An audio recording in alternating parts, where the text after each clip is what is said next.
일상생활에 꼭 필요한 자동차의 이모저모 살펴봅니다. 자동차와 생활.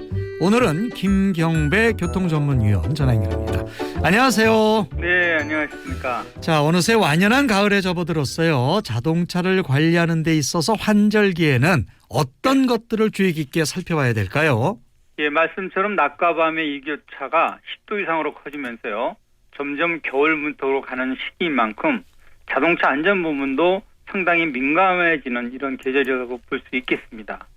특히 이런 일교차는요. 출발과 조향 또 제동 역할을 수행하는 타이어의 적정 공기압이 곧바로 이렇게 이제 변화를 주기 때문에 네. 자칫 안전 운전과도 연결될 수 있다는 점을 유념하시고요. 그래서 수시 점검과 관리를 필요로 하게 되는 시기라고 할 수 있겠습니다. 물론 요즘 자동차에는 거의가 TPMS라는 장치가 내장되어 있기 때문에 적정 공기압은 운전자가 얼마나 관심을 갖느냐가 중요한 관건이 되고 있죠. 이 즈음에서 일교차는요. 일주일에 만에 약 10% 정도의 공기압을 낮추는 역할을 하기 때문에 매일매일 낮아지는 상태 확인과 부족 시는 즉시 보충을 필요로 하게 됩니다. 그리고 또 TPMS가 없는 차량도 좀 불편하겠지만요. 에어 게이지를 이용해서 체크를 하고 또 적정 공기압을 맞춰주는 게 좋겠습니다. 그리고 첫 여름이 올 때까지 계속 낮아지는 이런 민감한 초겨울 현상까지요. 타이어 저압 현상을 계속 방치하게 된다면 일단은 고속 내구성이 떨어지고 스탠딩 웨이브 현상으로 이어져서 타이어가 파열되는 사고가 발생될 수도 있습니다. 예. 지난 봄철에 적정 공기압보다 10% 정도를 높인 대략 한 37 PS 정도 PSI 정도로 맞췄던 차량도요. 어제 저녁 계기판에 나타난 TPMS는요. 33 PSI로 내려가 있었습니다. 이런 저압 현상은 하루하루가 다르게 차이를 보이는 만큼 공기압 체크와 보충을 소홀히 하면 안 되겠습니다. 네, 공기압 체크를 신경 써야 되겠고 네. 또 태풍에다가 이제 가을 장마까지 비 피해가 상당했는데요. 타이어 네. 관리 요령으로 공기압 외에 또 어떤 부분을 신경을 써야 될까요? 네, 보험사의 보상 통계에 따르게 되면요. 침수 차량 피해 신고는 한여름철보다도 오히려 9월이 많다는 것으로 이렇게 나타났습니다. 여기에 아마도 한두 개 정도의 태풍이 더 올 수 있다는 예보로 볼 때 기온의 등락 격차는 물론이고요. 빗길 안전운전도 점차 위협받는 시기가 되고 있습니다. 일종의 찬비라고도 할 수 있는 이 수막이 산과 산을 뚫어서 연결한 고지대 도로나 또 음지에서는요. 살짝 어는 얼음 현상을 생성할 수 있기 때문에 타이어 마찰력과 직결되는 트레이드의 깊이 정도 중요한 시기가 됐습니다. 홈 깊이가 2mm 미만이라고 하면요. 교체를 고민해라 이런 신호로 받아들이는 것이 좋겠습니다. 몇 년 전부터 겨울 폭설도 이제 좀 주춤해지고 있고요. 또 대로변에 눈도 즉시 제설 처리가 되는 상황이기 때문에 블랙아이스나 살얼음에 덮인 도로를 제외한다면요.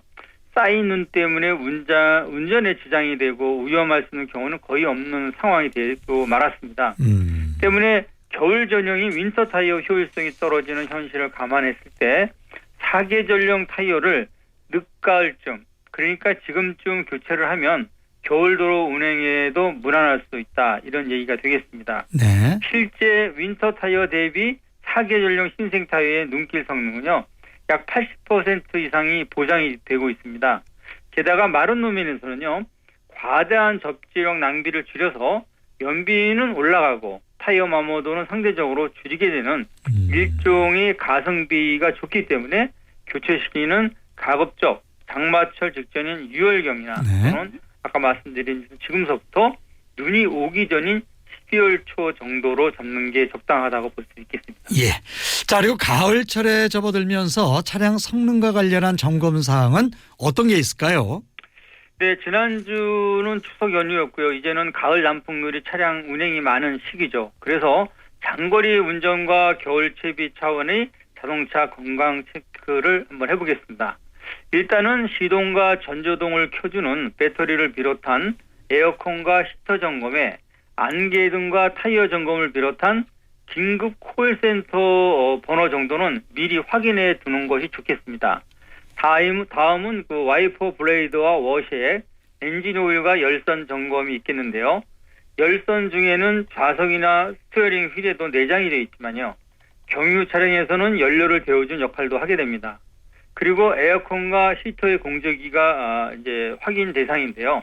대부분은 에어컨을 한여름철에 쓰고 히터는 또 겨울철에만 작동하기 때문에 각각 1년 중 40% 정도만 사용하다 보니까요. 이게 이제 고장이 나는지 정상인지 이런 확인도 실질적으로 사용하는 과정에서 나타날 수 있습니다. 그래서 에어컨은요.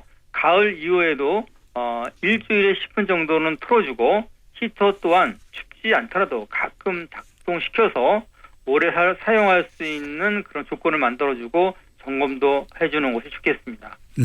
환전기에 대한 온도 격차를 해소하기 위해 에어컨과 히터를 번갈아 사용하기 때문에 한낮에는 강한 햇살 때문에 에어컨을 가동하고 저녁 늦게는 추워지니까 히터에서 이제 이건 너무 또 뜨거우니까 자연풍이 들어오게 하는 분들이 늘어나는 것도 바로 이 시기인데요. 예. 문제는 이렇게 온도를 낮췄다 올렸다 하면 실내 습도 발생률, 특히 외기가 들어오는 곳에서 각종 이물질을 차단시켜주는 능력으로 마치 그 방역 마스크 역할을 해주는 에어컨 히터 필터와 팬에서 곰팡이 냄새가 나는 경우도 많습니다. 네.